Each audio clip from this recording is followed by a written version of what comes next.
Assalamualaikum warahmatullahi wabarakatuh. Kembali lagi di channel Kang Slamet, dan kali ini Kang Slamet akan menceritakan sebuah kisah yang berjudul Special Chapter Get Hole Gunung Kerinci. Cerita ini ditulis oleh Sinta Diary, dan sebelum kita masuk ke ceritanya, buat kalian yang belum subscribe channel ini, tekan tombol subscribe-nya terlebih dahulu dan tekan tombol notifikasinya agar kalian tidak ketinggalan cerita seram lainnya dari Kang Slamet. Gak usah berlama-lama lagi, langsung saja kita masuk ke ceritanya.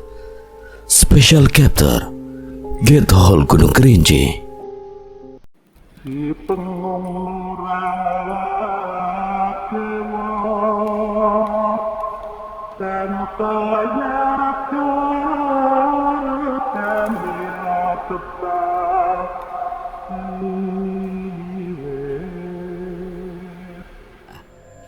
Tanpa Tori sadari, dia sudah berada di dunia tersebut lebih dari setahun.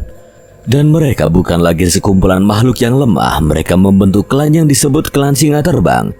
Nama Klan Singa Terbang mulai dikenal, reputasi mereka cukup tinggi dan tidak ada yang berani menyinggung Klan Singa Terbang. Dan Klan Singa Terbang sudah berani bermukim di tempat terbuka, yaitu di Sarang Singa Bersayap. Selain tempatnya indah, lokasi Sarang Singa Bersayap juga sulit untuk dijangkau oleh makhluk lainnya. Tori dan Sinta berdiri di atas sampai air terjun, menikmati keindahan alam yang membentang tanpa batas.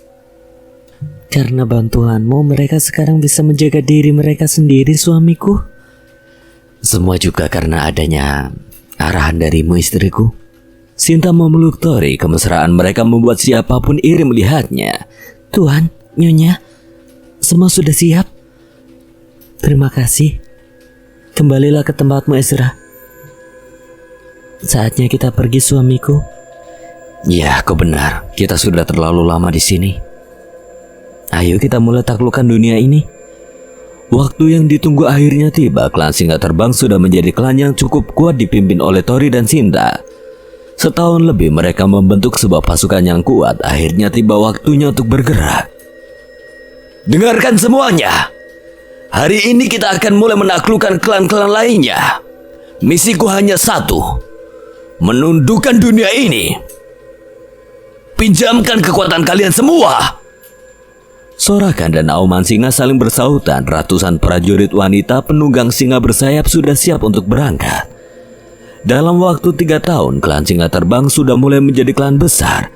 Sudah memiliki lebih dari 1000 prajurit siap tempur. Total ada ribuan yang menjadi anggota Singa Terbang. Tidak hanya wanita, sudah ada banyak sosok laki-laki yang tergabung dalam klan. Tentu tidak sembarang orang diizinkan bergabung. Jika dihitung waktu keseluruhannya, Tori sudah berada di dunia buku jiwa selama lebih dari 4 tahun. Tori hanya memperkirakan saat itu kemungkinan 1 menit di alam Jagratara setara 1 tahun di dunia buku jiwa, dan hanya 1 detik di dunia manusia. Lapor, Tuan. Di depan di balik bukit ada sekumpulan makhluk yang sedang bertarung. Baiklah, Arsi. Ersa, ikut aku. Bawa beberapa pasukan kecil kita. Kita akan lihat situasinya. Baik.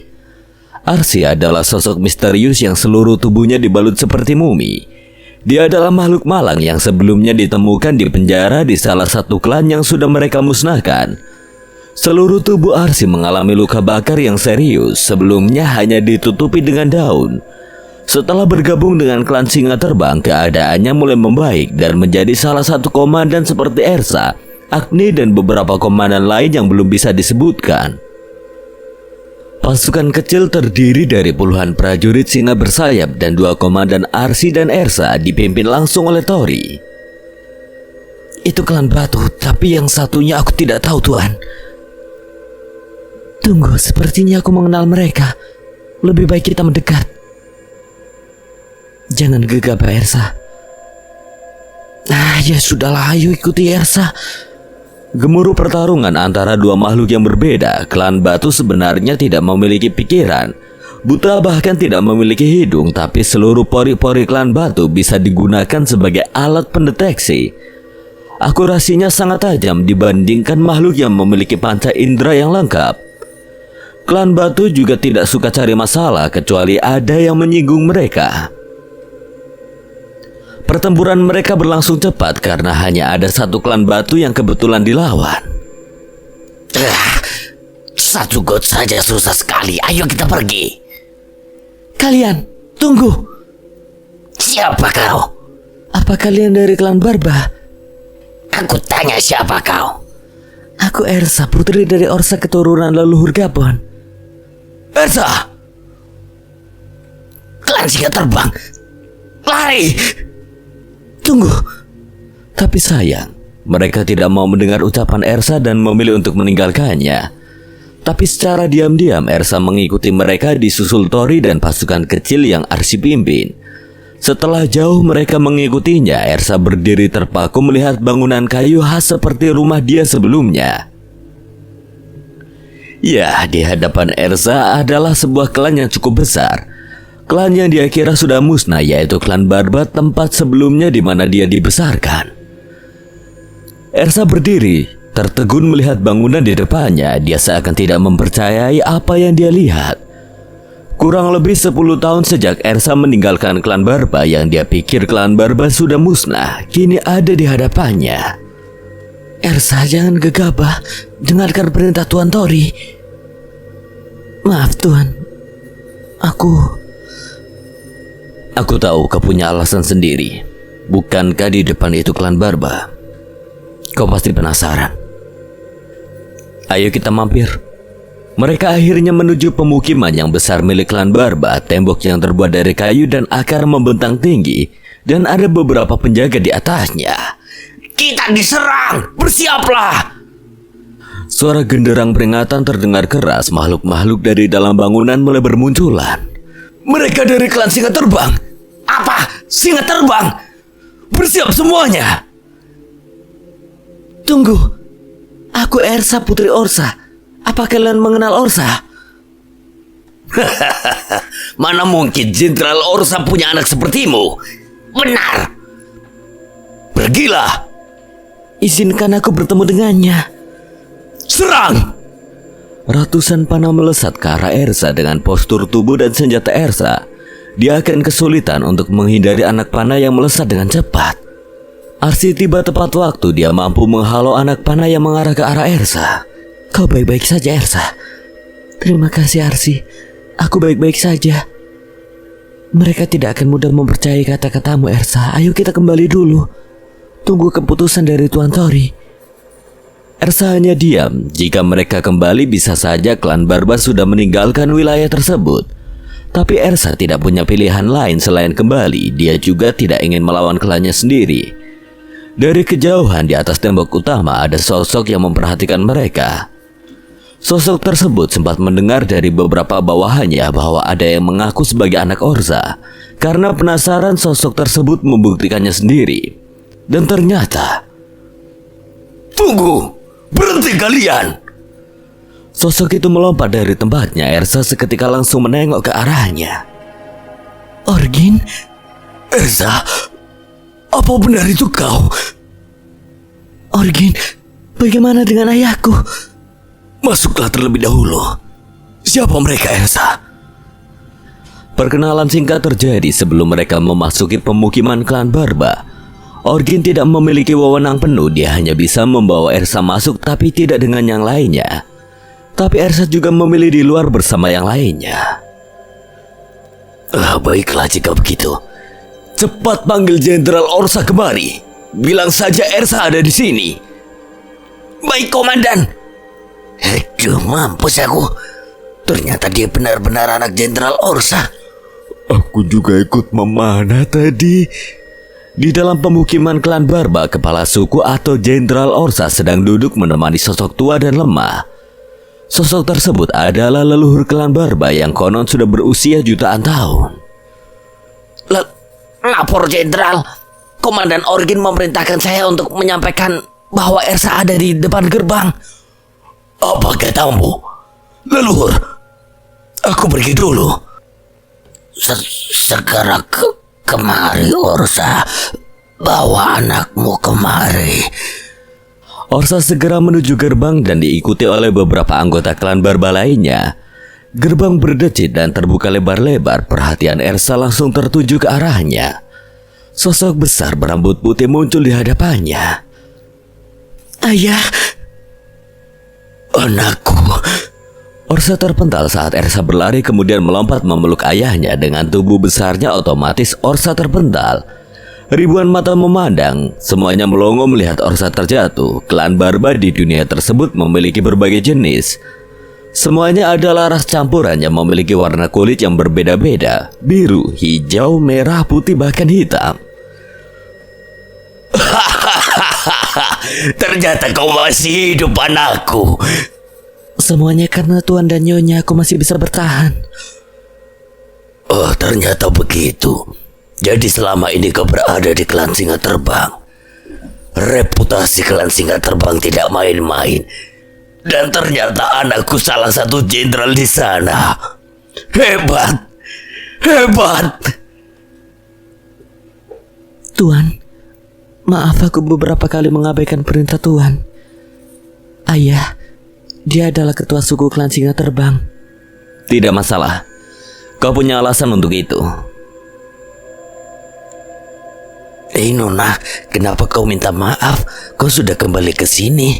Klan Singa Terbang tidak akan berani mengganggumu. Mereka bukan apa-apa. Beraninya kau meremehkan klan Singa Terbang. Aku juga bagian dari klan Singa Terbang. Ersa marah dan memukul sosok besar itu hingga terpental puluhan meter. Astaga, kul terpental hanya sekali pukul. Anak Jenderal Orsa memang mengerikan. Terima kasih sudah merawat anakku hingga tumbuh sekuat ini. Senang bertemu dengan Anda, kepala suku klan Singa Bersayap. Aku Orsa, kepala suku klan Barba saat ini. Tidak perlu berterima kasih. Ersa sudah sangat kuat sebelum klan Singa Terbang terbentuk. Kemampuannya pasti turunan dari ayahnya. Dan kepala suku klan Singa Terbang sebetulnya istriku, bukanlah aku. Aku suka ucapan Anda. Semua masuk, ayo kita rayakan besar-besaran. Sorakan kegembiraan menggema di seluruh wilayah klan Barba. Pasukan kecil Tori dibawa masuk ke dalam gerbang. Acara besar menyambut Putri Orsa langsung diselenggarakan. Berbagai macam hiburan hingga adu tanding. Jenderal Orsa, seperti yang kau ketahui dari Ersa, aku berasal dari dunia luar. Aku juga mengenal seorang dari klan Barba. Namanya Gamon. Apa kau mengenalnya? Maaf, aku sungguh tidak tahu dan tidak mengenal sosok yang Anda sebutkan. Mungkin bisa ditanyakan pada leluhur kami. Konon leluhur kami juga berasal dari dunia luar. Kenyataan ini hanya aku sebagai kepala suku yang mengetahuinya. Bolehkah aku menemui leluhur kalian? Karena Anda juga berasal dari dunia luar, mungkin leluhur akan senang jika bertemu dengan Anda. Mari aku antar ke tempat leluhur. Ersa, ikutlah bersama kami. Baik, Ayah. Mereka bertiga meninggalkan tempat perayaan dan menuju ke tempat di mana leluhur klan Barba beristirahat. Mohon tunggu sebentar. Orsa masuk ruangan terlebih dahulu dan tidak lama kemudian Orsa keluar. Silakan masuk. Aku Gabon. Apa benar kau berasal dari dunia luar? Siapa namamu? Aku Tori. Aku datang dari Jagratara. Leluhur. Aku baik-baik saja. Aku hanya terkejut. Akhirnya sekian lama ada sosok yang datang dari Jagratara. Aku mengenal seseorang dari klan Barba. Apa Anda mengenal Gamon? Sepertinya nama kalian tidak jauh berbeda. Gamon kau bilang? Leluhur, jangan memaksakan diri. Gamon adalah adikku. Bagaimana mungkin kau mengenalnya? Jadi begini. Tori menjelaskan Gabon tidak mengetahui bahwa ada perbedaan waktu di dunia tersebut. Gabon sudah terjebak selama jutaan tahun, mungkin di alam Jagratara baru beberapa tahun. Tori juga menjelaskan kedatangannya ke dunia tersebut ingin menaklukkan dunia buku jiwa. Gabon pernah melakukannya bersama rekan-rekannya dulu yang berasal dari Jagratara. Mereka ada 9 orang bawahan penguasa Jagratara sebelumnya. Saat itu 9 orang tersebut adalah yang terkuat di dunia buku jiwa, yang masing-masing memiliki jiwa merah peringkat 1 dan 2. Mereka hampir saja menguasai dunia itu, tetapi karena perselisihan akhirnya 9 orang tersebut terpencar. Dan diketahui 8 orang lainnya sudah mati karena usia, hanya Gabon yang masih hidup hingga saat itu.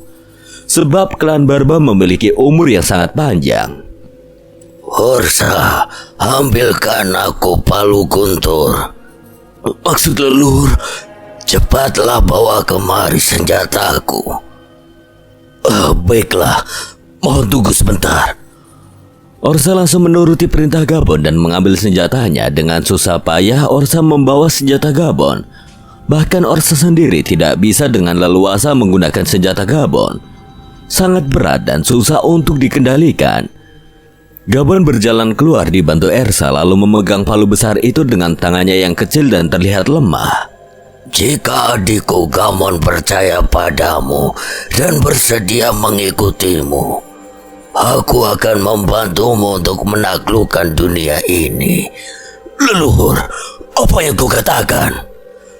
Akhirnya yang aku tunggu-tunggu telah tiba. Tubuh Gabon berasap dan perlahan mengalami perubahan. Mereka bertiga terkejut melihat perubahan wujud Gabon. Sosok yang kurus kering itu menjadi besar dan kekar, dan dengan mudahnya mengangkat palu besar itu seperti tidak memiliki beban. Gabon kembali berbentuk fisik terkuatnya saat masih muda, tapi dia mengorbankan sisa masa hidupnya untuk kembali ke dalam keadaan terkuatnya. Baiklah, kapan kita berangkat? Di sebuah tempat di klan Barba, seorang leluhur tua dengan umur jutaan tahun akhirnya bangkit. Tubuh kurus yang hanya dibalut kulit yang keriput itu perlahan berubah menjadi sosok yang besar berisi. Otot-ototnya terbentuk sempurna dan menjadi sosok yang tangguh dengan kewibawaan yang tinggi. Leluhur, apa yang sebenarnya terjadi? Dengan begini mungkin aku hanya bisa hidup beberapa tahun lagi. Maksud leluhur, Anda telah mengorbankan sisa hidup Anda. Kenapa harus Anda lakukan? Anda tinggal perintahkan aku, tidak perlu Anda bertindak sendiri, leluhur. Kau tahu kenapa kepala suku sebelum kau tidak pernah kembali? Mereka semua gagal dan mati karena perintah egoisku. Aku sudah menemukan jalan dan semangatku karena dia. Ini keputusanku. Jangan menghalangiku. Jika itu kemauan leluhur, aku tidak akan berani membantah. Ersa hanya menangis. Dia tidak tahu apa yang sedang dia tangisi. Klan Barba adalah klan yang cukup unik. Ritual mengorbankan masa hidupnya adalah teknik yang terlarang. Bisa membuat makhluk yang melakukannya berumur pendek, tetapi hasilnya akan mendapatkan kemampuan luar biasa. Apa yang kau tangisi, nak? Mungkin aku masih bisa hidup selama ratusan tahun lagi jika aku dalam kondisi sebelumnya. Tapi selama itu apa gunanya jika aku hanya terbaring saja? Bahkan untuk duduk saja kesulitan. Berbahagialah kau bisa melihat masa jayanya leluhurmu ini yang tidak bisa kakek-kakekmu lihat. Selamat leluhur. Wah! Teriakan Gabon bagaikan auman singa yang menggelegar di seluruh wilayah klan Barba. Siapapun yang mendengar teriakan Gabon diselimuti semangat yang membara. Iya, apa ini? Tenagaku meluap-luap. Benar, aku juga. Rasanya aku ingin sekali bertempur. Ini pertama kalinya aku sesemangat ini. Suaranya berasal dari kediaman leluhur. Ayo ke sana. Seluruh klan Barba yang mendengar teriakan Gabon berbondong-bondong menghampirinya. Tidak peduli gerbang kosong, mereka tetap mendekati sumber suara tersebut. Siapa sosok kuat itu? Bodoh, lihat palunya. Beliau leluhur kita. Mana mungkin, apa aku bermimpi? Aduh, Kenapa kau memukuli aku? Berarti kau tidak bermimpi. Oh, iya kau benar. Terima kasih. Dengarkan kalian. Aku Gabon, leluhur klan Barba. Mulai hari ini kita akan menaklukkan dunia ini. Moral klan Barba langsung memuncak. Siap kapan saja untuk bertarung, Gabon mengangkat tangannya dan seketika suara yang berisik itu menjadi sunyi. Aku Gabon bersedia mengikutimu menaklukkan dunia ini. Gabon menunduk di hadapan Tori. Aku Orsa akan mematuhi perintah Anda. Kami mematuhi perintah Anda. Ucap seluruh petarung klan Barba, Ersa tidak menyangka kejadian ini akan terjadi. Dia tersenyum lega, usahanya selama ini untuk klan Singa Terbang tidak akan sia-sia. Karena dia masih tetap bisa menjadi bagian klan Singa Terbang dan sekaligus klan Barba. Tuan memang luar biasa. Tidak salah memilih mengikutinya. Ersa hanya melirik dan tersenyum.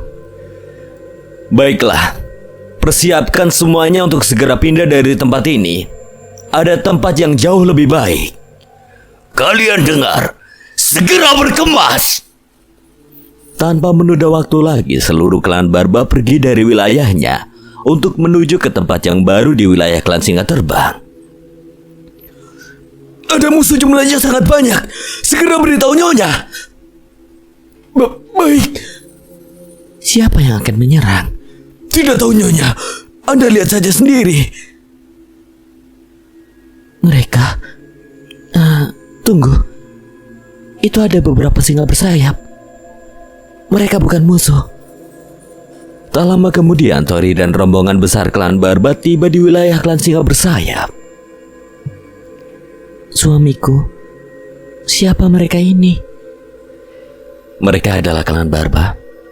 Ini adalah Gabon, kakek Gamon. Dan ini adalah kepala suku klan Barba, Orsa ayah Ersa. Senang bertemu dengan kalian. Aku tidak menyangka bisa bertemu dengan kakak Jenderal Gamon dan juga ayah Ersa. Apakah adikku yang tidak berguna itu menjadi seorang jenderal? Saat ini Gamon adalah kepala suku klan Barba. Oh, begitu. Lumayan. Aku Orsa ayah Ersa. Dia sudah menceritakan banyak tentang Anda. Terima kasih banyak telah melindungi dan menjaga Ersa selama ini. Tidak perlu seperti itu. Ersa juga sangat membantu selama ini. Perbincangan mereka berlangsung lama. Setelah menemukan tempat yang cocok, klan Barba mendirikan benteng mereka. Bergabungnya klan Barba akan menjadikan klan Singa Terbang semakin kuat. Tinggal menunggu waktu untuk memulai menyatukan seluruh klan yang ada di dunia buku jiwa, yang selanjutnya menaklukkan dunia itu sendiri.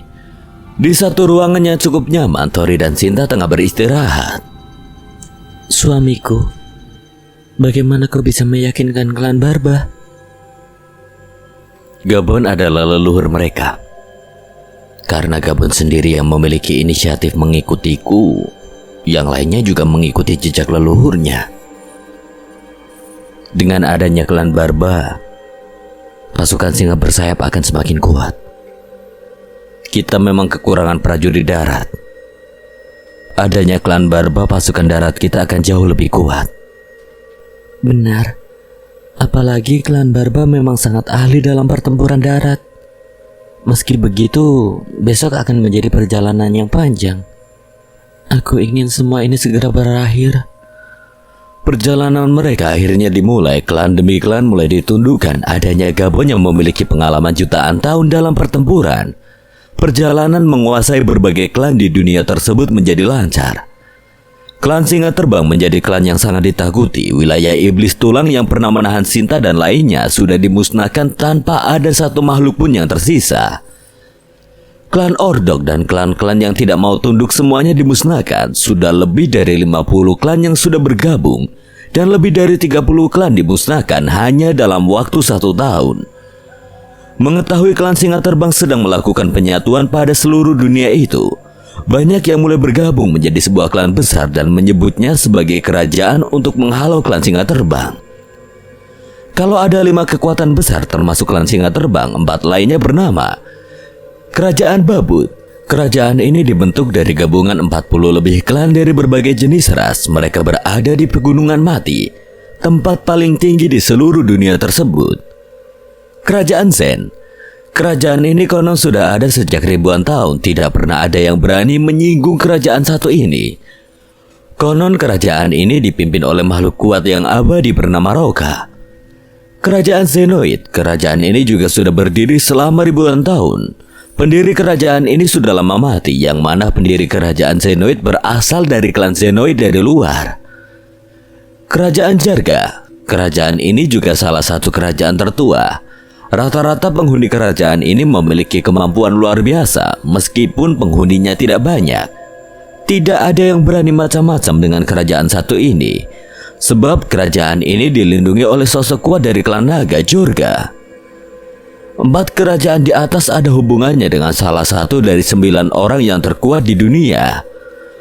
Rumornya 8 lainnya sudah mati dan hanya menyisakan 1 orang dari klan Barba, yaitu Gabon. Tapi masih belum bisa dipastikan kebenarannya bahwa mereka benar-benar sudah mati. Informasi mengenai 4 kerajaan tersebut mereka dapatkan saat melakukan perjalanan penyatuan, dan klan singa terbang tidak lagi bisa disebut sebagai klan, tetapi negara singa terbang. Aku tahu siapa itu Roka.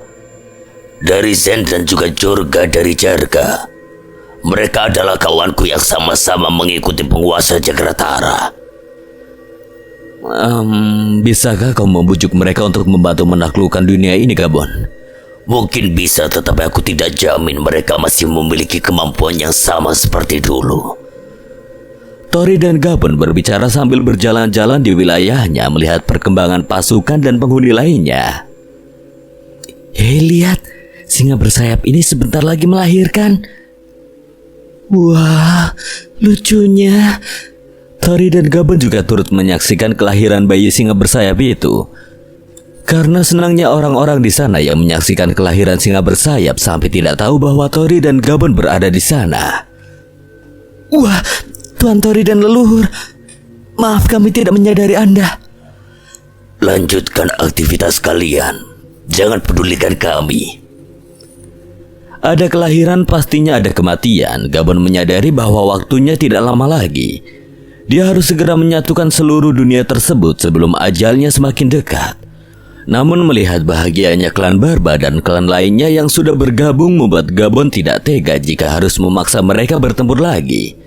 Saat itu adalah masanya 5 kekuatan besar terbentuk, masing-masing tidak pernah membuat masalah dan hidup dengan damai. Gabon tidak ingin masa damai itu rusak, tapi dia punya kewajiban yang harus dilaksanakan. Tetapi 5 kekuatan besar harus tetap bersatu meskipun perang besar harus terjadi. Biarlah hal itu terjadi demi tujuan yang jauh lebih baik lagi. Gabon yang telah hidup selama jutaan tahun pastinya memiliki wawasan dan pengalaman yang sangat luas. Dia tentunya mampu memperkirakan sejauh mana harus menyikapi keadaan. Gabon lebih paham kedamaian di dunia tersebut tidak akan bertahan lama. Saat itu kelima kekuatan besar dipimpin oleh sosok yang netral. Tidak ada jaminan bahwa pimpinan berikutnya akan memiliki sikap yang sama. Seandainya pimpinan dari kelima kekuatan besar memiliki sikap yang serakah, pastinya peperangan akan terjadi. Peperangan pasti akan selalu menimbulkan korban, tidak pernah menguntungkan bagi makhluk-makhluk yang ditakdirkan terlahir lemah. Satu-satunya cara mencegah terjadinya peperangan terus-menerus hanyalah dengan menyatukan seluruh makhluk yang ada di dunia tersebut. Meskipun penyatuan tersebut akan menimbulkan perang besar, setidaknya untuk kedepannya tidak akan terjadi lagi peperangan antar ras ataupun kerajaan. Apa yang kau pikirkan, Gabon? Tidak. Aku sempat berpikir keadaan saat ini adalah kondisi yang terbaik. Tetapi jika penyatuan tidak dilakukan, masa-masa damai seperti sekarang ini tidak akan bertahan lama. Benar, Gabon. Ditambah lagi jika aku berhasil mengendalikan buku jiwa, dunia ini pastinya bisa aku kendalikan juga. Aku juga tidak bisa berlama-lama di dunia ini. Aku masih tidak tahu apa yang terjadi jika aku kembali ke alam Jagratara. Perbedaan waktu yang pernah aku sebutkan itu hanyalah dugaanku saja, masih belum bisa terbukti kebenarannya. Sama halnya denganku. Aku juga tidak memiliki banyak waktu. Bagaimana jika kita berkunjung di kerajaan Zen terlebih dahulu? Bukankah kau mengenal seseorang di sana? Diskusikan dengannya dan seperti apa tanggapannya. Aku memang berencana ingin ke sana. Kalau begitu, tunggu apa lagi? Tori dan Gabon serta beberapa pasukan gabungan pilihan yang sudah dipersiapkan pergi menuju kerajaan Zen. Tori hanya membawa pasukan kecil yang tidak lebih dari 100 prajurit. Tapi pasukan tersebut bukan sembarang pasukan. Secara individu, kemampuan setiap prajurit setara dengan 10 prajurit biasa. Kerajaan Zen ini terletak di pegunungan yang terjal di sebelah utara wilayah Singa Terbang. Medan menuju kerajaan Zen juga sangat sulit. Bebatuan yang runcing setajam tombak bertebaran dengan berbagai ukuran yang disebut sebagai hutan pedang. Tidak sedikit beberapa pasukan yang Tori bawa mengalami cedera ringan karena melewati bebatuan yang tajam tersebut. Kabut yang cukup tebal mengganggu pandangan sehingga banyak dari mereka menjadi kurang hati-hati. Pegunungan di dunia tersebut memiliki banyak keunikan masing-masing. Rata-rata pegunungan di wilayah tersebut digunakan sebagai benteng. Karena akses menuju tempat tersebut tidaklah mudah, tidak bisa sembarang terbang di wilayah pegunungan sebab angin di atas pegunungan sangat dingin dan tajam. Jika terus seperti ini, aku khawatir pasukan kita tidak akan bertahan, Gabon. Sebentar lagi kita sampai. Aku masih mengingat jalan ini. Ternyata yang dikatakan Gabon benar. Mereka telah sampai di depan istana Zen. Sangat sunyi seperti tidak ada penghuninya. Istana tersebut juga menyerupai bebatuan yang runcing. Bukan sengaja dibentuk demikian karena suhu dan keadaan di pegunungan tersebutlah yang secara alami membuat bangunan tersebut menjadi runcing. Sangat sunyi sekali. Bahkan tidak ada penjaganya. Mereka sangat percaya diri.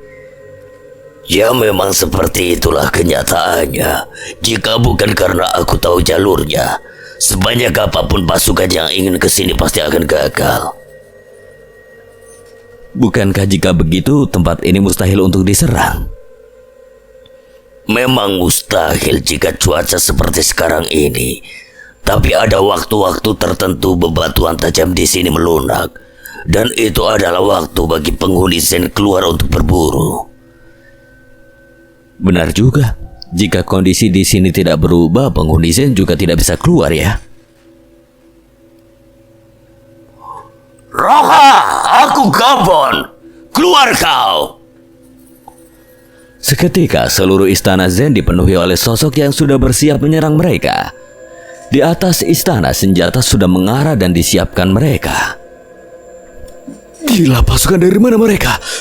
Mereka berhasil menerobos hutan pedang. Luar biasa. Tapi mereka akan berakhir di sini. Kami dari negara Singa Terbang. Negara? Maaf, negara Singa Terbang. Dan aku Gabon dari klan Barba. Katakan pada Roha aku datang.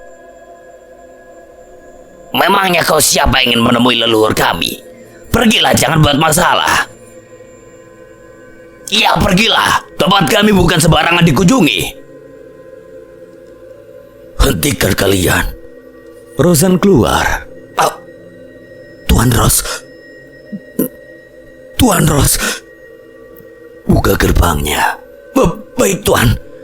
Pintu istana terbuka, suara gesekan besi terdengar nyaring yang membuat telinga geli mendengarnya. Dari dalam istana keluar sosok misterius dengan jubah hitam, wajahnya tertutup hanya terlihat matanya saja. Silakan masuk tuan-tuan. Leluhur menunggu Anda. Semuanya memasuki istana. Rozan mengantar Gabon dan Tori menuju tempat Roha. Sedangkan pengikut Tori lainnya berada di tempat yang berbeda. Siapa namamu? Rozan. Sikapmu tidak jauh berbeda dari Roha. Silakan masuk. Beliau menunggu di dalam. Lama tidak bertemu, Gabon. Ya, lama tidak berjumpa kawanku Roha bayangan abadi. Kau masih ingat saja, Gabon? Palu penghancur. Mereka bernostalgia. Tori hanya diam saja, tidak ingin mengganggu momen penting mereka. Roha, kenalkan, dia adalah Tori, penguasa negara singa terbang. Salam Tuan. Ya, aku tahu. Singa terbang sering dibicarakan akhir-akhir ini. Roha, aku tidak ingin berlama-lama. Kedatanganku ke sini ingin meminta bantuan dan dukunganmu. Pertama, kami ingin menyatukan seluruh makhluk di dunia ini. Lalu, menaklukkan dunia ini. Benar. Gabon, kita tidak semudah dulu. Mungkin kau bisa mencapai tahap kekuatan puncakmu dengan mengorbankan sisa hidupmu. Tapi berbeda denganku. Aku tidak bisa sepertimu. Meskipun aku mampu mempertahankan wujudku, semakin hari aku semakin lemah. Sebutan abadi untukku tidaklah benar. Aku memang bisa memperpanjang umur, tetapi semakin lama kemampuanku juga semakin berkurang. Dan akhirnya aku akan mati juga. Iya, aku memahami situasimu, Roha. Sebetulnya aku sangat ingin sekali keluar dari dunia ini. Bagaimana nasib klan Zen setelah kepergianku? Sepertinya tidak akan terjadi apa-apa. Sautori kemudian menjelaskan perbandingan waktu di dunia tersebut dan juga awal dia melakukan perjalanan ke pegunungan Nadi Iblis. Semua itu hanya perkiraanmu saja. Bagaimana jika hal itu tidak sesuai yang kau harapkan? Benar, tapi adik Gabon di alam Jagratara adalah bawahanku. Itu sudah cukup membuktikan bahwa dunia luar buku ini jauh lebih lambat waktunya. Saat kau memasuki pegunungan Nadi Iblis, apakah rekanmu bisa dipercaya? Jika kau benar-benar masuk ke dunia ini mengikuti instruksi dari buku tersebut, bukan karena Dead Soul, maka buku tersebut akan terbuka. Dan harus ada seseorang yang menjaga buku tersebut tetaplah terbuka. Jika buku ini tertutup selamanya, kau juga akan terjebak di sini. Roha adalah satu-satunya makhluk yang memasuki dunia buku jiwa melalui instruksi dari buku jiwa. Saat itu sebenarnya penguasa Jagratara berhasil mengalahkan semua Dead Soul. Hanya tersisa Roha dan penguasa Jagratara. 8 orang lainnya lenyap terkena sabit Dead Soul. Saat itu Roha menawarkan diri ingin memasuki buku jiwa untuk mencari 8 rekannya yang terjebak di buku jiwa. Saat Roha masuk dan berhasil mengumpulkan semua rekannya, tinggal selangkah lagi mereka bebas. Tiba-tiba jalur menuju keluar dari dunia tersebut terputus, yang artinya adalah bukunya tertutup. Entah itu sengaja ditutup atau tidak, semua itu hanya penguasa Jagratara yang tahu. Dari kejadian tersebut semuanya menjadi saling menyalahkannya. Akhirnya 9 orang tersebut terpencar. Kami saat itu 10 orang, memang ada 1 orang pengkhianat, tapi sudah kami bereskan. 4 lainnya adalah bawahanku yang tidak akan mungkin berkhianat. 2 lainnya rekanku yang pastinya bisa dipercaya. Lalu aku dan istriku dan 1 sosok lagi yang baru aku kenal. Tapi aku rasa dia juga bisa dipercaya. Aku juga sangat percaya pada penguasa Jagratara saat itu. Bisa dibilang kami dekat, tapi nyatanya dia mengkhianati kami. Aku paham maksud Anda. Tetapi meskipun kami baru kenal, sosok itu tahu lebih banyak tentang buku jiwa. Katanya ayahnya terjebak di dalam buku jiwa. Dia mendapatkan kesadaran itu sebelum ayahnya masuk ke dalam buku jiwa. Dia menolak mengatakan siapa ayahnya. dan dari klan mana dia berasal. Sebutkan siapa namanya. Makhluk itu cukup misterius. Aku yakin dia seorang wanita dan dia mengatakan bahwa namanya adalah Raha. Roha terdiam, tubuhnya semakin gemetar. Dia tidak pernah menyangka selama jutaan tahun berlalu, akhirnya dia mendengar sebuah nama yang sangat dia rindukan. Roha duduk lemas, dia tidak menyangka anak perempuannya Raha akan mencari dirinya. Roha adalah kepala suku klan Zen, generasi keempat. Klan Zen adalah klan pembunuh yang sudah ada pada era 99 kerajaan. Klan Zen juga tidak terikat dengan wilayah manapun dan tidak berpihak dengan siapapun. Tidak banyak yang tahu tentang klan Zen karena mereka memang sengaja menutup diri dari dunia luar. Namun klan Zen memiliki sebuah organisasi yang terkenal yang disebut Zendan. Zendan adalah organisasi yang menyediakan jasa seperti pengawalan, mata-mata bahkan pembunuhan. Klan Zen maupun organisasi Zendan tentunya bukanlah bagian dari Jagratara. Hanya saja, Roha sangat mengenal baik penguasa Jagratara. Setiap ada ekspedisi atau misi di Jagratara, klan Zen selalu diundang untuk ikut serta. Roha pastinya tidak menyangka jika putrinya akan mencarinya. Sebetulnya sebelum bertemu Tori, Raha juga sudah berkali-kali menjelajah ke pegunungan Nadi Iblis untuk mencari keberadaan ayahnya. Sudah berapa kali berganti-ganti tim, tetapi tidak menemukan petunjuk yang pasti tentang ayahnya, yang akhirnya Raha bertemu dengan kelompok Tori. Baiklah, aku akan berusaha membantu kalian. Kalian pergilah di kerajaan Jarga, kerajaan Babut dan Senoid, serahkan padaku. Sebetulnya aku masih kurang akur dengan Jorga. Kenapa tidak kau saja yang menemui Jorga? Kau lebih paham watak Jorga. Mungkin kau bisa meyakinkan Jorga. Tapi penguasa singa terbang ada kemungkinan. Karena mereka sama-sama dari klan naga. Baiklah, akan kami coba. Jika begitu, kami akan pergi. 10 hari lagi kita bertemu di Gurun Tulang. Tori dan rombongannya meninggalkan klan Zen. Usaha mereka tidak sia-sia. Mereka mendapatkan dukungan dari Roha dan tinggal menuju di kerajaan Jarga. 10 hari kemudian mereka akan berkumpul di Gurun Tulang. Gurun Tulang adalah gurun pada umumnya, hanya saja banyak sekali mayat yang terkubur di gurun tersebut. Tori dan Gabon beserta rombongannya langsung menuju kerajaan Jarga. Kerajaan ini terletak di wilayah paling panas di dunia tersebut, yaitu berada di pusat gunung berapi yang paling ganas. Untuk sampai di puncak kerajaan Jarga, mereka harus melewati lereng kematian.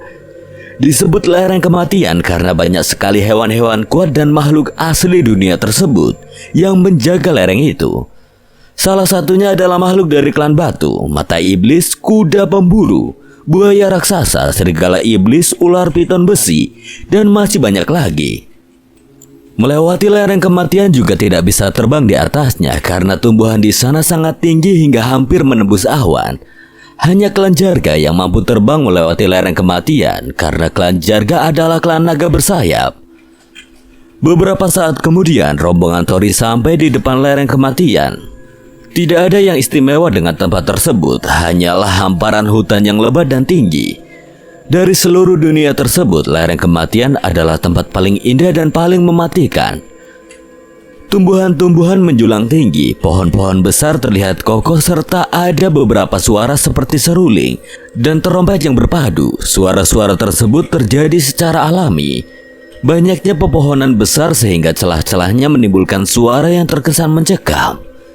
Gabon, yakin ingin memasuki hutan ini? Tidak, firasatku buruk tentang hutan ini. Terus bagaimana? Mau lanjut atau kembali dulu? Kita sudah sejauh ini, kita lanjutkan. Gabon sebetulnya tidak yakin, dia ragu-ragu ingin memasuki hutan tersebut. Mengingat tubuh besarnya akan sulit bergerak jika masuk ke dalam hutan. Apa kau yakin tahu jalannya, Gabon? Tidak juga, aku pernah kesini beberapa kali dulu. Tapi jelas sudah banyak yang berubah. Jalur menuju puncak mudah dicari. Yang jadi masalah adalah penghuni hutan ini cukup merepotkan. Wah, benarkah? Sosok sepertimu saja bisa kerepotan. Bukankah ini berbahaya? Perlu kau tahu, penghuni asli dunia ini memang sangat kuat. Belum lagi yang menjaga puncak dunia ini. Apa kau pernah berhadapan dengan penjaga puncak dunia ini? Belum pernah, tapi melihatnya sudah. Sosoknya mirip seperti Detso. Hanya saja kemampuannya mungkin 10 kali lipatnya. Aku masih ingat energinya, bahkan membuatku merinding saat itu. Sekuat itukah penjaga dunia ini? Cukup lama mereka di dalam hutan. Tidak ada gangguan yang berarti, hening dan sepi. Berhenti semuanya. Ucap Gabon, lalu dia jalan ke depan seorang. Ada sosok hitam seperti bayangan, semuanya tidak menyadari kecuali Gabon. Sosok itu adalah serigala iblis. Gabon berhasil menangkap salah satunya dengan tangan kirinya saat serigala itu mencoba untuk menyerang. Gabon meremahnya hingga tulang lehernya patah dan mati. Gabon hanya memberikan contoh pada serigala lainnya yang tengah mengintai mereka sejak memasuki hutan. Serigala iblis hampir mirip dengan serigala darah. Bedanya, serigala iblis lebih suka berkelompok seperti halnya serigala pada umumnya. Sedangkan serigala darah hidup secara individu. Ayo lanjut. Saat mereka melanjutkan perjalanan, rombongan serigala iblis masih mengikuti mereka, mencari kesempatan untuk menyerang, tapi tidak ada kesempatan bagi serigala iblis untuk menyerang mereka. Mereka terpaksa berhenti mengikuti karena menyadari yang dilewati bukan lagi wilayahnya. Hati-hati dengan tombak mereka. Pertempuran akhirnya tidak bisa dihindari. Mereka memasuki wilayah kuda pemburu. Bukan seperti kuda pada umumnya, mereka pemakan segalanya dan sangat suka dengan jiwa makhluk hidup. Kuda pemburu sebetulnya lemah, lebih lemah dari serigala iblis, tapi yang paling merepotkan adalah lemparan tombaknya. Akurasinya sangat tinggi dan kecepatannya sangat luar biasa. Pastinya kuda pemburu bukanlah tandingan pasukan yang Toribawa. Dalam sekejap beberapa kuda pemburu binasa. Yang merepotkan akhirnya muncul. Siapa yang kau maksud, Gabon? Lihat saja sendiri sebentar lagi. Terdengar seperti suara Per yang berulang kali. Semakin lama suara itu semakin jelas. Lalu muncul sosok menjijikan. Dia melompat-lompat dengan tentakel yang ada di tubuhnya. Memiliki mata besar di perutnya dan menggenggam 2 buah bola kristal seperti mata. Sosok ini disebut mata iblis penghancur. Serahkan padaku makhluk ini. Aku tidak ingin menyia-nyiakan waktuku. Baiklah, hati-hati Gabon. Kemari kau makhluk gendut.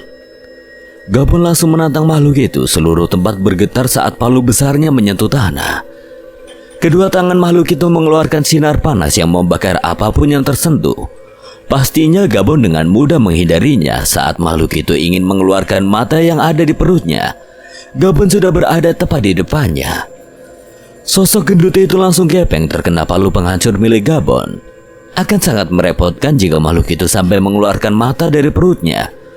Mata di perutnya bisa menghancurkan apapun yang dilihatnya. Mata iblis penghancur adalah salah satu makhluk terkuat yang berada di dunia tersebut. Gabon dahulu pernah berhadapan dengan mata iblis penghancur. Dia hampir saja celaka karena menahan serangan dari mata utamanya. Tidak mudah sebenarnya mengalahkan mata iblis penghancur, tapi jika itu Gabon, tentu dia punya cara sendiri untuk mengalahkannya dengan cepat. Kita lanjutkan lebih cepat lagi. Jangan sampai bertemu sosok yang lebih merepotkan lagi.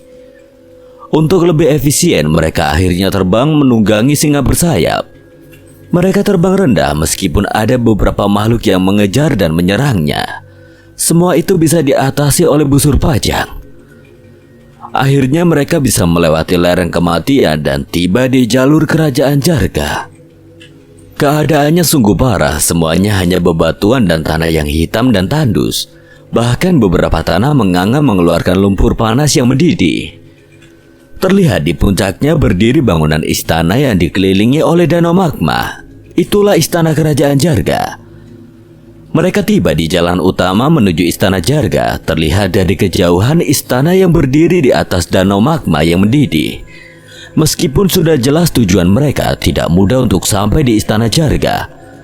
Selain penghuni klan Jarga, ada beberapa sosok yang tinggal menjaga kawasan tersebut. Sosok itu adalah seekor serigala berkepala 3, mampu menyemburkan api dan memiliki pertahanan yang sangat kuat.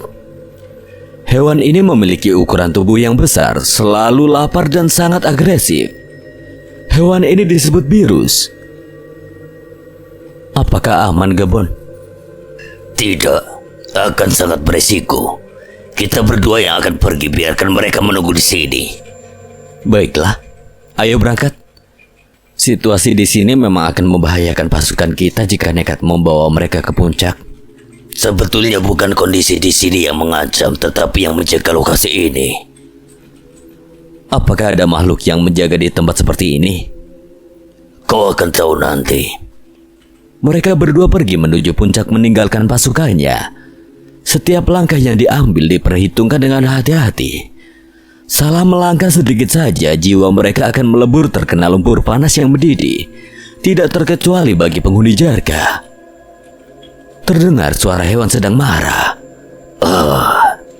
Akhirnya keluar juga. Gila, besar sekali anjing itu. Hei Beerus, apa kau tidak mengenaliku lagi? Serigala itu mendekati Gabon sambil mencium baunya. Gabon hanya sebesar lutut serigala itu. Padahal Gabon sendiri memiliki ukuran tubuh yang cukup besar. Bisa dibayangkan sebesar apa serigala itu. Beerus mulai mengenali Gabon, ekornya bergoyang-goyang dan lidahnya keluar. Tapi Beerus masih tetap waspada pada Tori. Baginya Tori adalah orang luar. Hei Beerus, jangan ganggu dia. Dia temanku, oke? Aku mengerti sekarang kau meminta kita berdua saja yang pergi. Beerus masih bisa memaklumi jika ada hanya satu kehadiran makhluk asing. Tapi jika banyak orang, Beerus akan menggila. Aku heran, kau sampai mengenal makhluk semengerikan ini. Cerita yang panjang. Beerus, antarkan kami ke puncak. Tori dan Gabon naik di punggung Beerus. Mereka tidak lagi khawatir akan salah langkah. Beerus kebal terhadap lumpur panas. Jadi dia tidak peduli jika harus menginjak atau berenang di lumpur panas. Tidak butuh waktu lama. Mereka sampai di puncak. Beerus berhenti di jembatan. Tidak mungkin baginya untuk menyeberanginya karena ukuran tubuhnya yang besar. Dari kejauhan terlihat beberapa makhluk yang memperhatikan Beerus. Hei, Beerus kesini. Jarang-jarang makhluk itu kemari. Lihat, ada sosok di atas Beerus. Mana? Iya, siapa mereka? Terima kasih Beerus, jangan lupa jemput kami nanti. Beerus langsung pergi. Dulunya Beerus adalah serigala kecil yang ditemukan hampir mati oleh 9 kesatria kuat di Gunung Es. 9 kesatria tersebut adalah salah satunya Gabon, dan 8 lainnya adalah Jorga, Roha, dan lainnya. Beerus berhasil selamat. Dia juga ikut serta dalam berbagai pertempuran, dan mulai saat itu Beerus hanya mengenali 9 kesatria itu saja. Tunggu, siapa kalian? Sampaikan kepada Jorga, aku Gabon ada di sini. Tunggulah di sini. Penghuni istana Jarga sempat ragu, tapi melihat Gabon datang bersama Beerus, dia meyakini bahwa Gabon bukanlah musuh. Beberapa saat kemudian orang yang dimaksud muncul. Tidak aku sangka kau masih hidup. Kau masih saja jelek seperti dulu. Coba kau bercermin, lihat dirimu seperti apa. Tidak ada yang salah dengan wajah tampanku ini. Terserah kaulah. Kenapa kau kesini, Gabon, dan siapa sosok ini? Dia adalah penguasa singa terbang. Aku enggan ingin mengatakan padamu, tapi tidak ada pilihan lain. Kau dari klan mana? Memang aku merasakan ada aura murni naga dalam dirimu. Tapi aku tidak tahu banyak jenis naga sepertimu. Sebetulnya aku juga tidak tahu. Aku bahkan dibesarkan di klan campuran. Tidak tahu asal-usulku dari mana. Tidak perlu bersedih. Meskipun kita berbeda ras, kau tetaplah naga. Pintu kami terbuka untukmu. Terima kasih. Hei, bagaimana keputusanmu? Kenapa tidak kau jawab? Sudah kuduga kau tidak akan peduli. Gabon, lupakan, bahkan dulu kita 9 orang saja tidak berhasil. Maaf aku tidak membantu kalian. Jorga menyembunyikan bahwa dia gemetar bukan karena takut, tetapi dia berusaha kuat di hadapan mereka. Baiklah, aku tidak akan memaksamu. Ayo kita kembali. Tori, penguasa singa terbang, semoga kau berhasil. Mereka akhirnya meninggalkan wilayah kerajaan Jarga. Klan Jarga adalah naga api bersayap. Mereka juga memiliki umur panjang. Bahkan konon Jorga jauh lebih tua dari Gabon dan memang tidak terlihat bahwa Jorga melemah. Tetapi sebetulnya Jorga sengaja menutupinya. Dia tidak mau membantu bukan karena tidak mau. Itu disebabkan karena Jorga sudah dalam kondisi sangat lemah. Terlihat dia memaksakan dirinya, tangannya sempat gemetar dan nafasnya terlihat berat. Sepertinya Jorga tidak mau membantu bukan karena dia tidak mau. Iya, kau benar. Dari dulu Jorga tidak pernah memperlihatkan kelemahannya. Aku tahu dia dalam kondisi yang buruk. Jika tidak saat bertemu denganku, dia pasti akan langsung menyerangku. Kita lakukan saja sebaik mungkin. Setidaknya Jorga cukup senang dengan kabar tersebut. Ya, kau benar. Tori dan Gabon kembali ke wilayah singa terbang. Banyak yang harus dipersiapkan. Waktu kurang 5 hari lagi, seperti yang dijanjikan, semuanya akan berkumpul di padang kematian. Dan waktu terus berlalu. 2 hari sebelum keberangkatan, di sebuah ruangan besar, berkumpul beberapa petinggi singa terbang sedang mendiskusikan rencana. Tori, Sinta, dan Gabon duduk sejajar, sedangkan yang lainnya berada di tempat yang sewajarnya. Semuanya saling beradu argumen, saling memberikan pendapat dan masukan. Tidak jarang juga saling cekcok karena berbeda pendapat. Diskusi panjang berjalan cukup lama dan akhirnya sampai di penghujung pertemuan. Apakah ada lagi yang ingin berikan saran? Mohon maaf, Nona Pemimpin, bukankah belum dipastikan bahwa keempat kekuatan besar bersedia mengikuti singa terbang sebagai negaranya? Coba jelaskan, Igor, apa yang ingin kau sampaikan? Terima kasih, Nona Pemimpin. Jadi aku khawatirkan saat kita mengerahkan pasukan ke padang kematian. Aku takut justru ini kesempatan bagi mereka untuk menyerang kita. Aku percaya dengan klan Jarga maupun klan Zen yang sudah jelas dekat dengan Tuan Gabon. Tapi 2 kerajaan lainnya masih tidak diketahui. Aku sependapat dengan Tuan Igor. Jangan membuat ragu semua orang, Igor tua. Jika kamu memiliki gagasan seperti itu, setidaknya berikan juga solusi.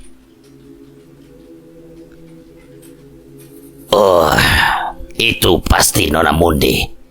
Untuk mengantisipasi serangan dari 2 kerajaan, cukup pasukan darat yang dikirim ke gurun kematian. Pasukan udara tetap berada di sini. Tidak ada pasukan yang lebih cepat daripada pasukan udara yang kita miliki. Panggil aku Ratu, Igor tua. Aku paham yang kau maksud, Igor. Terima kasih atas sarannya. Apa ada lagi yang ingin memberikan saran? Baiklah, sudah diputuskan, semuanya bersiap pasukan masing-masing. Saat waktunya tiba dan tunggu instruksi selanjutnya. Akhirnya waktu yang ditunggu telah tiba. Seluruh pasukan singa terbang disiapkan. Klan Barba, klan Kayu, klan Munde, dan beberapa klan lain yang sudah masuk dalam bagian negara singa terbang. Penaklukan dunia di buku jiwa akhirnya dimulai. Hari yang ditunggu telah tiba. Seluruh pasukan singa terbang dikumpulkan yang berjumlah kurang lebih 100.000 prajurit dari berbagai klan. Seluruh prajurit nampak bersemangat karena perjalanan ini adalah momen yang tidak bisa dilewatkan. Aku sampaikan untuk terakhir kalinya. Perjalanan ini akan sangat berbahaya. Kita akan berhadapan dengan penghuni asli dunia ini dan akan menaklukkan menara jiwa. Yang ragu-ragu boleh mundur. Siapa yang tidak ingin ikut, bicaralah. Baiklah, aku rasa tidak ada yang memiliki nyali pengecut di sini. Kita akan siap berangkat. Sorakan semangat seluruh pasukan menggema terlihat di raut wajah mereka sangat senang tanpa ada paksaan. Baiklah, seperti yang sudah direncanakan, untuk mengantisipasi hal-hal yang tidak terduga, pasukan udara sementara akan tinggal untuk melindungi mereka yang tidak bisa berperang. Jika keadaan sudah benar-benar aman, pasukan udara akan segera menyusul. Tunggu Tuan Penguasa. Ucap salah satu makhluk yang menyerupai kambing. Apakah ada yang ingin kau sampaikan? Katakanlah. Nama saya God. Saya mewakili semuanya makhluk lemah yang tidak tergabung dalam pasukan. Ingin ikut serta menemani Anda menaklukkan menara jiwa. Kami memang lemah, tetapi pada dasarnya kami tetaplah seorang petarung. Izinkan kami untuk menyertai Anda, Penguasa. Kata God sambil menunjukkan rasa hormat sambil sedikit menunduk. Setelah God selesai mengucapkan kata-katanya, seluruh sosok yang dianggap lemah di negara singa terbang mulai bermunculan dengan pakaian dan senjata tempur mereka. Orang tua, wanita, dan anak-anak tidak ketinggalan. Bagaimana ini menurut kalian? Jika mereka sendiri yang meminta, biarlah. Beri mereka kesempatan. Ya benar, ini adalah momen yang sangat penting. Wajar jika mereka tidak ingin ketinggalan. Aku setuju jika mereka mau ikut. Baiklah. Kau dengar itu, God? Kalian boleh ikut serta. Semangat mereka tidak kalah dari pasukan utama. Perjalanan menaklukkan menara jiwa adalah momen bersejarah yang tidak mungkin terulang dalam waktu dekat. Mereka menyadari tidak sekuat pasukan utama, tapi setidaknya mereka ingin berguna untuk momen itu. Dan sebagai kontribusi bahwa mereka juga bisa melakukan sesuatu yang berguna untuk negara singa terbang. Baiklah, terima kasih. Terima kasih, Penguasa. Baiklah, jika seperti ini rencana kita berubah. Tidak ada yang tinggal di sini. Semuanya akan berangkat ke padang kematian. Dan aku akan menamai pasukan baru ini dengan sebutan Han. Akhirnya seluruh penghuni singa terbang tidak ada yang tinggal. Semuanya ikut menyertai perjalanan tersebut. Menara jiwa adalah pusat dunia tersebut. Untuk menguasai dunianya harus menaklukkan menara jiwa. Perjalanan menuju menara jiwa tidaklah mudah. Banyak kerintangan yang harus dihadapi untuk sampai di menara jiwa. Di menara jiwa juga ada beberapa ujian yang harus diselesaikan. Ada 7 tingkatan wilayah di menara jiwa dengan kesulitan yang berbeda-beda. Dan tidak sembarangan orang bisa memasuki menara jiwa, hanya mereka yang telah membuka atau masuk ke dalam buku jiwa secara sengaja untuk menaklukkan buku jiwa. Pasir hitam membentang luas di daratan, panas seperti menginjak batu bara yang memerah. Seperti itulah kondisi padang kematian, tempat penuh misteri sekaligus jalur utama menuju menara jiwa. Ada ribuan prajurit singa terbang datang ke gurun kematian. Saat sampai di sana masih sepi, belum ada pasukan lain yang datang. Wah, baru pertama kali aku kemari. Sama, ternyata seperti ini kondisi padang kematian. Ini yang ketiga kalinya aku kemari. Tuan, dari arah barat ada beberapa pasukan besar datang. Akhirnya mereka tiba juga. Tak lama kemudian muncul 3 pasukan besar dari 3 kerajaan, klan Zen, klan Zenoid, dan klan Babul. Keempat kekuatan besar berkumpul dan hanya klan Jarga yang tidak terlihat. Oh, mereka itu ya pasukan singa terbang. Ini baru pertama kali aku melihatnya. Sepertinya biasa-biasa saja. Ucap pimpinan klan Zenoid, Arkan. Aku rasa mereka jauh lebih baik daripada pasukanmu, Arkan. Benarkah? Bagaimana jika kau mencobanya, Babut? Siapa takut? Kalian diamlah, kita di sini bukan untuk saling bertikai. Terima kasih sudah jauh-jauh datang kemari. Kalian pasti sudah tahu tujuannya, jadi aku tidak akan panjang lebar. Kita hanya perlu membuka jalan menuju menara jiwa. Selanjutnya penguasa singa terbang yang akan melanjutkan jika tidak ada yang disampaikan. Untuk menghemat waktu kita berangkat sekarang. Mohon tunggu sebentar, aku percaya dengan Tuan Leluhur Gapon. Tapi menyerahkan sisanya pada pimpinan singa terbang aku agak ragu. Arkan, kau... Biarkan saja Rozan, tidak hanya Arkan yang ingin tahu kemampuan penguasa singa terbang. Lalu apa maumu? Izinkan aku Arkan untuk menilai seberapa kuat penguasa singa terbang. Di sini maupun di alam Jagratara klan Xenoid sama-sama menyebalkan. Baiklah, biar aku beri dia pelajaran. Tori berjalan santai menuju di tengah-tengah pasukan. Anda memang sosok yang berani. Baiklah, apa bisa dimulai? Mohon bimbingannya. Tunggu. Oh, apakah Anda ingin melawan bawahanku? Kau dan juga kau kemarilah. Tori menunjuk Enma dan Rozan. Merasa tertantang, Enma dan Rozan langsung datang menghampiri Tori. Oh, apakah kau ingin melawan seorang wanita?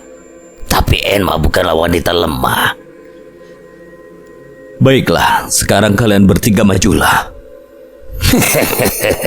Jangan melawak. Aku sendiri sudah lebih dari cukup melawanmu. Dengan mudah Tori menghindari serangan Arkan. Sudah aku bilang kalian bertiga majulah.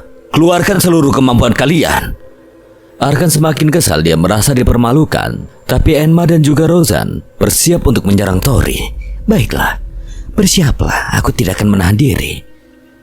Jangan menyesal. Baiklah, aku juga tidak akan menahan diri. Bersiaplah babak belur. Arkan, Rozan, dan Enma benar-benar tidak menahan diri. Mereka serius mengeluarkan segenap kemampuannya. Masing-masing memiliki aura yang unik sebagai seorang pemimpin. Terutama Rozan. Rozan menyadari bahwa Tori kuat. Sosok leluhur seperti Gabon bersedia tunduk pastinya ada alasannya. Tidak menunggu aba-aba lagi. Mereka bertiga langsung serentak menyerang Tori dengan gaya bertarung masing-masing. Saat serangan mereka menyentuh Tori, ketiganya terpental saat petir emas menyambar turun ke arah Tori. Sepertinya Tori ingin segera menyelesaikan pertarungan. Tombak naga emas ada dalam genggaman Tori. Mereka bertiga terkejut mendapatkan serangan tiba-tiba. Mereka hanya mengalami luka ringan, tidak ada yang perlu dikhawatirkan. Luar biasa, pemimpin ternyata sekuat itu. Aku sudah menduga kau sangat kuat. Aku menyerah. Aku juga menyerah. Sial. Selama beberapa tahun di dunia tersebut, Tori mulai terbiasa dengan tombak naga emas. Meskipun Tori masih belum bisa bertahan lama saat menggunakannya, tapi sudah banyak kemajuan. Bagaimana, masih ada yang ingin menantang penguasa singa terbang? Jika tidak ada lagi, persiapkan pasukan kalian dan segera kita berangkat. Sorakan semangat mengawali mereka. Perjalanan menuju menara jiwa akhirnya dimulai. Padang kematian menjadi saksi bisu bergabungnya 4 kekuatan besar di dunia tersebut. Padang kematian tidak menjadi masalah. Paling rintangan yang harus dihadapi adalah penghuni asli dari klan Batu. Meskipun cukup merepotkan, tetapi masih bisa ditangani dengan mudah karena klan Batu mayoritas buta dan tuli. Asalkan bergerak dengan tepat, klan Batu tidak menjadi masalah. Setelah memasuki padang kematian yang memiliki suhu yang panas, mereka akan menemukan danau ketamakan. Sebetulnya danau ini sangat indah dan airnya sangat menyegarkan. Siapapun yang datang dari padang kematian pasti akan tergoda ingin segera masuk ke danau tersebut. Dinamakan danau ketamakan bukan danaunya yang bermasalah, tetapi penghuni danau tersebut yang memiliki sifat yang rakus dan kejam.